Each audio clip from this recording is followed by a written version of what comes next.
அனுரகுமார திசநாயகா நாடாளுமன்ற தேர்தலுக்கான பிரச்சாரம் யாழ்ப்பாணத்திலே பங்கேற்று பேசுகிறார். இந்தியாவைச் சேர்ந்த மீனவர்கள் இலங்கை எல்லைக்குள் நுழைவதை கடற்படை பார்த்து கொண்டிருக்காது. நாங்கள் சும்மா விட மாட்டோம், அவர்களை கைது செய்வோம், இலங்கை மீனவர்களுடைய உரிமைகள் பாதுகாக்கப்படும், இந்திய மீனவர்களை விரட்டி அடிப்போம், கைது செய்து சிறைப்படுத்துவோம் என்று வெளிப்படையாக பிரச்சாரம் செய்கிறார். பாஜகவுக்கு அதை பற்றி கவலை இல்லை. அவர் பேசியவுடன் தொடர்ந்து தமிழக மீனவர்கள் 2 நாள் இடைவெளியிலே கைது செய்யப்படுகிறார். ஆனால் இந்த தமிழகமும் இந்தியாவிற்குள் தான் இருக்கிறது. தமிழ்நாட்டு மீனவர்களுக்கும் நரேந்திர மோடி அவர்கள் தான் பிரதமர், பாஜக தான் ஆட்சியில் இருக்கிறது, வெளியுறவுத்துறை பாஜகவிடம் தான் இருக்கிறது. அவர்கள் அதை பற்றி வாய் திறக்கிறது. தென் மாவட்டங்களிலே மிகப்பெரிய வெள்ளப்பெருக்கு. அந்த வெள்ளப்பெருக்கிற்கு நிதியை வழங்காதவர்கள் ஒன்றிய பாஜக அரசு. 32,000 கோடியை இலங்கை அரசாங்கத்திற்கு அங்கே பொருளாதார நெருக்கடி நிலை இருக்கிறது என்று உதவியாக தூக்கி கொடுத்தது. எப்பொழுதெல்லாம் தேர்தல் வருகிறதோ பாரதிய ஜனதா கட்சி கச்சத்தீவை கையில் எடுத்து, மோடிதான் சர்வ வல்லமை படைத்தவராயிற்று, ஆட்சிக்கு வந்தவுடன் கச்சத்தீவை மீட்போம் என்றார்களே, இப்பொழுது மீட்க வேண்டியதானே? 3வது முறையாக பிரதமராகிவிட்டார். பாரதிய ஜனதா கட்சி ஆட்சியில் இருக்கிறது. தமிழக மீனவர்கள் தொடர்ந்து கைது செய்யப்படுகிற பொழுது அதை தடுக்காதவர்கள் தேர்தல் வருகிற பொழுது திராவிட முன்னேற்ற கழகத்துக்கு எதிராக கச்சத்தீவு விவகாரம் என்று கிளம்பி விடுவார்கள். ஊட்டி நேச்சுரல்ஸ் வழங்கும் ஹாப்பி கப்பிள்ஸ் மூலிகை பொடி ஆண்களின் நரம்பு பலவீனம், உடல் மற்றும் மனச்சோர்வு உள்ளிட்ட தீர்வாக இருக்கும் சிறந்த இயற்கை நிவாரணி. 30க்கும் மேற்பட்ட மூலிகைகளை கொண்டு இயற்கையான முறையில் 85 வருட பாரம்பரிய தயாரிப்பில் உருவான ஹாப்பி கப்பிள்ஸ். வணக்கம். நேற்று முன்தினம் இரவு 23 மீனவர்கள், இன்று காலை 12 மீனவர்கள் இலங்கை கடற்படையால் கைது செய்யப்பட்டிருக்கிறார்கள். அவர்களை இந்திய மீனவர்கள் என்று சொல்வதா, அல்லது இந்தியாவிற்குள்ளேயே தொடர்ந்து கைது செய்யப்படக்கூடிய தனித்து விடப்பட்ட மீனவர்களாக இருக்கிற தமிழ்நாட்டைச் சேர்ந்த மீனவர்கள் என்று சொல்வதா என்பதே பெரிய வேதனைக்குரிய செய்தியாக இருக்கிறது. தமிழர்கள் மீதான தாக்குதல், இலங்கை கடற்படையினுடைய தாக்குதல் பல ஆண்டுகளாக தொடர்ந்து வருகிறது. ஒவ்வொரு முறை ஆட்சியாளர்கள் பொறுப்பேற்கிற பொழுதும் மீனவர்களுடைய பிரச்சனைகளை நாங்கள் தீர்த்து வைத்து விடுவோம் என்று வாக்குறுதி கொடுக்கிறார்கள். அவர்களின் பக்கம் நிற்பதைப் போல ஜாலங்கள் செய்கிறார்கள். ஆனால் மீனவர்கள் மீதான கைதுகள், மீனவர்களுக்கு எதிரான வன்முறைகள், குறிப்பாக தமிழக மீனவர்களுக்கு எதிரான வன்முறைகள் தொடர்ந்து நடந்து கொண்டுதான் இருக்கிறது. நரேந்திர மோடி அவர்கள் 2014 ஆட்சி பொறுப்பை ஏற்பதற்காக நாடாளுமன்ற தேர்தலுக்கு முன்பாக பாரதிய ஜனதா கட்சி வாக்குறுதிகளை அள்ளி வீசினார்கள். எந்த மாநிலத்தில் எதை பேசினால், எந்த பகுதியில் எதை பேசினால் வெற்றி பெற முடியும், அதற்கான வார்த்தை ஜாலங்களை சொல்வதில் பாரதிய ஜனதாவை அடித்துக் கொள்ள முடியாது. அந்த அளவுக்கு 2014 அப்பொழுது சுஷ்மா ஸ்வராஜ் அவர்கள் பாரதிய ஜனதா கட்சியை சேர்ந்தவர், ராமேஸ்வரத்திலே மாநாடு கூட்டி மீனவர்களை ஒருங்கிணைத்து கடல் தாமரை மாநாடு என்று பெயர் வைத்து நரேந்திர மோடி அவர்கள் ஆட்சிக்கு வந்தால் இனி ஒரே ஒரு தமிழக மீனவர்கள் கூட கைது செய்யப்பட மாட்டார்கள், ஒருவர் கூட படுகொலை செய்யப்பட மாட்டார்கள், இலங்கை அரசினுடைய அத்துமீறல்கள் தடுத்து நிறுத்தப்படும், இன்னும் ஏராளமான பாதுகாப்புக்கான வாக்குறுதிகளை கொடுத்தார். மதுரை கூட்டத்திலே பேசிய நரேந்திர மோடி அதே போன்று வாக்குறுதிகளை கொடுத்தார். தமிழக மீனவர்கள் மீது யாரும் கை வைக்க முடியாது என்றார். தேர்தல் வருகிற பொழுதெல்லாம் மீண்டும் மீண்டும் அதனை புதுப்பித்துக் கொண்டே இருக்கிறார் நரேந்திர மோடி அவர்களும் பாரதிய ஜனதா கட்சியும். ஆனால் இலங்கை அரசாங்கம் கண்டுகொள்வதாக இல்லை. இலங்கையினுடைய கடற்படை அதை கிஞ்சிற்றும் மதிப்பதாக இல்லை. நரேந்திர மோடி அவர்கள் வருகைக்கு பின்னால் மீனவர்கள் பாதுகாக்கப்பட்டிருக்கிறார்கள். பாகிஸ்தான் கடற்படையிடமிருந்து மீனவர்கள் பாதுகாக்கப்பட்டிருக்கிறார்கள். வடக்கே இருக்கிற மற்ற மாநிலங்கள், குஜராத் மீனவர்கள் பாதுகாக்கப்பட்டிருக்கிறார்கள். அவர்களுக்கான பாதுகாப்பை உறுதி செய்தவர்கள் தமிழ்நாட்டு மீனவர்கள் தொடர்ந்து கைது செய்யப்படுகிற பொழுது, சிறைபிடிக்கப்படுகிற பொழுது, அவருடைய விசைப்படகுகள் அரசுடைமையாக்கப்படுகிற பொழுது, இலங்கை அரசுடைமையாக்கப்படுகிற பொழுது நரேந்திர மோடி அவர்கள் மௌனம் சாதித்து வருகிறார். பாரதிய ஜனதா கட்சியால் இலங்கை அரசுக்கு எதிராக எதையும் செய்ய முடியவில்லை. எவ்வளவு பெரிய துயர சம்பவம். நேற்றைய முன்தினம் 10ஆம் தேதி இரவு 300க்கும் மேற்பட்ட விசைப்படகுகளே ராமேஸ்வரத்தைச் சேர்ந்த தங்கச்சி மடத்தைச் சேர்ந்த மீனவர்கள் கடலுக்கு மீன்பிடிக்க சென்றிருக்கிறார்கள். அவர்களுடைய படகுகளை 10க்கும் மேற்பட்ட ரோந்து படகுகளை வந்த இலங்கை கடற்படை விரட்டி அடித்திருக்கிறது. விரட்டி அடித்ததோடு அவர்களுடைய மீன்களை பறித்து கொண்டு வலைகளை பிரித்தறிந்து அவர்களை தாக்கியதிலே 3 படகுகளில் இருந்தவர்களை கைது செய்திருக்கிறது. தமிழர்களை 23 பேர் கைது செய்யப்பட்டிருக்கிறார்கள். தங்கச்சி படத்தைச் சேர்ந்த மீனவர்கள். அந்த 23 பேரும் யாழ்ப்பாணம் சிறையில் அடைக்கப்பட்டிருக்கிறார்கள். அவர்களுடைய விசைப்படகுகள் பறிமுதல் செய்யப்பட்டிருக்கிறது. யாழ்ப்பாணம் சிறையிலே 25ஆம் தேதி வரை அவர்கள் சிறையில் இருக்க வேண்டும். இந்த கொந்தளிப்பு நேற்றைய முன்தினம்தான் நடந்தது. நேற்றுதான் ஆர்ப்பாட்டம் நடந்தது. மீனவர்கள் கொந்தளித்து போராடுகின்ற நிலையிலே கைது செய்யப்பட்ட 23 மீனவர்களை விடுவிக்க ஒன்றிய அரசு நடவடிக்கை எடுக்க வேண்டும், மோடி அரசு நடவடிக்கை எடுக்க வேண்டும், வெளியுறவுத்துறை அமைச்சர் நடவடிக்கை எடுக்க வேண்டும் என்று மீனவர்கள் போராடுகின்ற நிலையிலே இன்று காலை இப்பொழுதுதான் ஒரு செய்தி வருகிறது. மேலும் 12 தமிழக மீனவர்கள் கைது. பருத்தித்துறை என்ற பகுதியிலே மீன்பிடித்துக் கொண்டிருந்த தமிழக மீனவர்கள் 12 பேரை கைது செய்து சென்றிருக்கிறது இலங்கை கடற்படை. காங்கேயந்துறை இலங்கையினுடைய சிறையிலே அங்கே விசாரணைக்காக அழைத்து சென்றிருக்கிறார்கள். அவர்களுக்கு என்ன ஆகுமோ என்று தெரியாது. பாரதிய ஜனதா கட்சி வருவதற்கு முன்பாக 10 ஆண்டுகளுக்கு முன்னால் அப்பொழுது மீனவர்கள் கைது செய்யப்பட்டார்கள். அவர்களுக்கு எதிரான வன்முறைகள் தொடர்ந்து கொண்டுதான் இருந்தது. அவருடைய படகுகளையும் பறிமுதல் செய்வார்கள். ஆனால் கைது நடவடிக்கை என்பது பெரிய அளவில் இருக்காது. அவருடைய படகுகளை பறிமுதல் செய்வார்கள். படகுகள் விசாரணை நடக்கும். விசாரணைக்கு பிறகு அது விடுவிக்கப்படும்.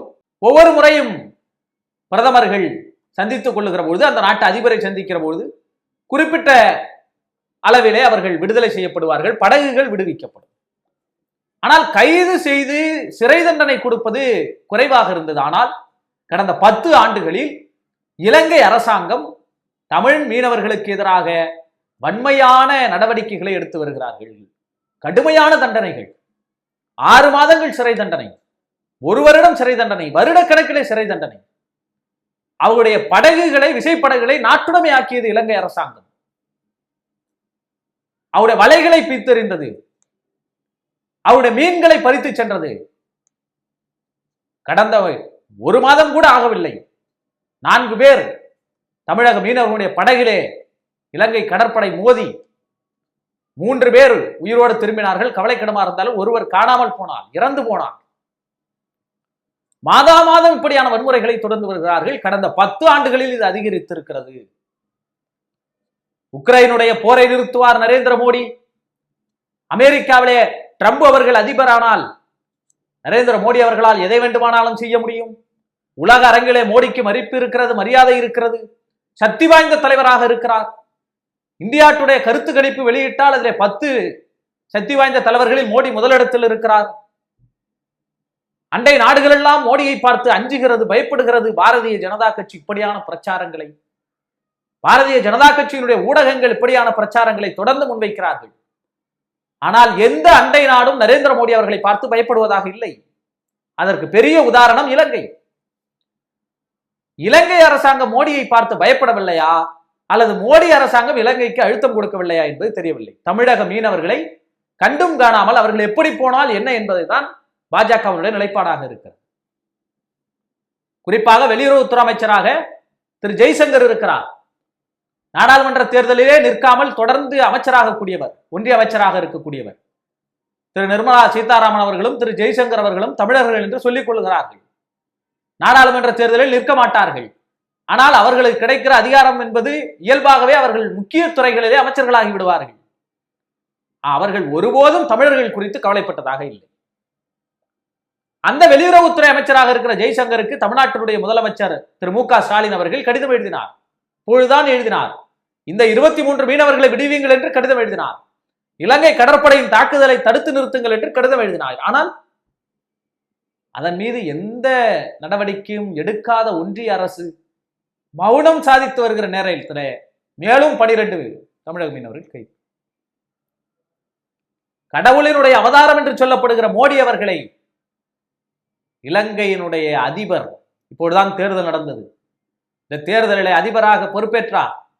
அவர் ஒரு பொது உடைமைவாதி என்று சொன்னார்கள். ராஜபக்சேவை போல அவர் இல்லை என்றார்கள். தாராளவாதி என்று சொன்னார்கள். ஆனால் இலங்கையினுடைய அதிபராக தேர்ந்தெடுக்கப்பட்டவர் அனுரகுமார திசநாயகா. இப்பொழுது இலங்கையிலே நாடாளுமன்ற தேர்தல் நடக்கிறது. நாடாளுமன்ற தேர்தலுக்கான பிரச்சாரம் யாழ்ப்பாணத்திலே பங்கேற்று பேசுகிறார். இந்தியாவை சேர்ந்த மீனவர்கள் இலங்கை எல்லைக்குள் நுழைவதை கடற்படை பார்த்து கொண்டிருக்காது. நாங்கள் சும்மா விட மாட்டோம், அவர்களை கைது செய்வோம். இலங்கை மீனவர்களுடைய உரிமைகள் பாதுகாக்கப்படும். இந்திய மீனவர்களை விரட்டி அடிப்போம், கைது செய்து சிறைப்படுத்துவோம் என்று வெளிப்படையாக பிரச்சாரம் செய்கிறார். பாஜகவுக்கு அதை பற்றி கவலை இல்லை. அவர் பேசியவுடன் தொடர்ந்து தமிழக மீனவர்கள் 2 நாள் இடைவெளியிலே கைது செய்யப்படுகிறார்கள். ஆனால் இந்த தமிழகமும் இந்தியாவிற்குள் தான் இருக்கிறது. தமிழ்நாட்டு மீனவர்களுக்கும் நரேந்திர மோடி அவர்கள் தான் பிரதமர், பாஜக தான் ஆட்சியில் இருக்கிறது, வெளியுறவுத்துறை பாஜகவிடம் தான் இருக்கிறது. அவர்கள் அதை பற்றி வாய் திறக்கவில்லை. 32,000 கோடி ரூபாயை இலங்கைக்கு நிதியாக வழங்கியது இந்திய அரசு, மோடியினுடைய அரசு. தமிழ்நாட்டுக்கு வெள்ள நிவாரண நிதியை கொடுக்காதவர்கள், தென் மாவட்டங்களிலே மிகப்பெரிய வெள்ளப்பெருக்கு, அந்த வெள்ளப்பெருக்கிற்கு நிதியை வழங்காதவர்கள் ஒன்றிய பாஜக அரசு.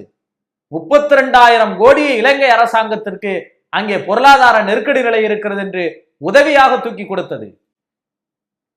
அந்த நிதியை பெற்றுக்கொண்ட இலங்கை அரசாங்கம் இந்திய அரசாங்கத்துக்கு காட்டிய சேவை என்ன? தமிழக மீனவர்களை கைது செய்து சிறையில் அடைத்தது. தமிழக மீனவர்களின் படகுகளில் மோதி அவர்களை உயிரை பலிவாங்கியது. அதை பற்றியெல்லாம் பாரதிய ஜனதா கட்சிக்கு எந்த கவலையும் இருப்பதாக தெரியவில்லை. தேர்தல் நேரம் வந்தால் மட்டும் போதும், உடனே இங்கே ஆட்சியில் இருக்கிற திராவிட முன்னேற்ற கழகத்துக்கு எதிராக கச்சத்தீவு பிரச்சனையை கையில் எடுத்து விடுவார். போலியான ஒரு ஆட்சி தகவலை வாங்கி இப்பொழுது லண்டனுக்கு படிக்க சென்றிருக்கிறாரே அண்ணாமலை, பாரதிய ஜனதா கட்சியினுடைய முன்னாள் தலைவர், இப்பொழுது தலைவராக இருக்கிறாரா என்று தெரியவில்லை. அந்த அண்ணாமலை அவர்கள் சரியாக தேர்தலுக்கு முன்பு, நாடாளுமன்ற தேர்தலுக்கு முன்பு ஒரு புயலை கிளப்பினார். கச்சத்தீவு விவகாரத்தை திராவிட முன்னேற்ற கழகத்தினுடைய அப்போது முதலமைச்சராக இருந்த கலைஞர் அவர்கள், இந்திரா காந்தி அவர்களும் காங்கிரசும் சேர்ந்து தாரை வார்த்தது. எப்பொழுதெல்லாம் தேர்தல் வருகிறதோ பாரதிய ஜனதா கட்சி கச்சத்தீவை கையில் எடுத்துவிடும். மோடிதான் சர்வ வல்லமை படைத்தவராயிற்று. ஆட்சிக்கு வந்தவுடன் கச்சத்தீவை மீட்போம் என்றார்களே, இப்போது மீட்க வேண்டியதானே? 3வது முறையாக பிரதமராகிவிட்டார். பாரதிய ஜனதா கட்சி ஆட்சியில் இருக்கிறது.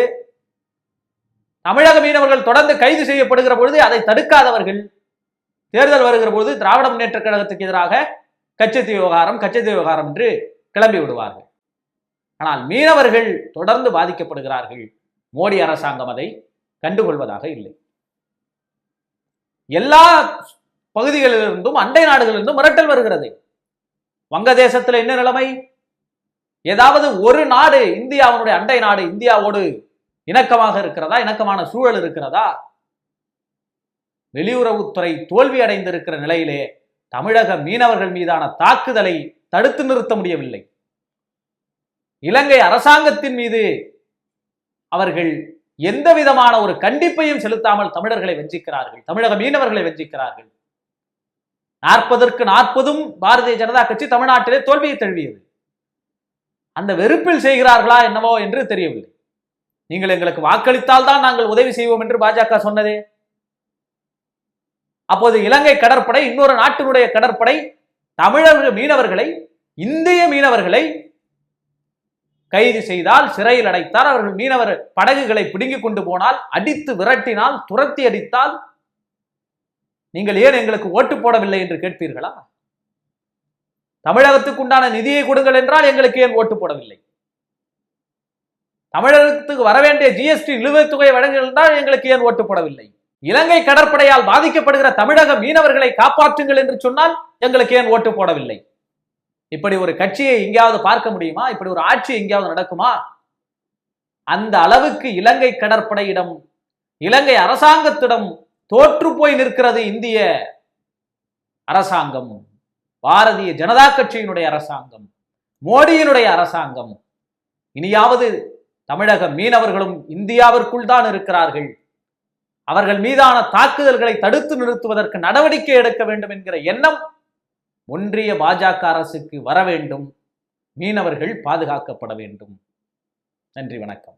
ஊடகம் கார்ப்பரேட் அரசியல்வாதிகளின் கைப்பாவையாக அடிமைகளாக இருந்தது போதும். இனி சாட்டை எடுத்து சுழற்றும் நேரம் வந்துவிட்டது. ஊடகம் பொதுமக்களாகிய உங்களுக்காக உங்களாலேயே இயக்கப்பட வேண்டும்.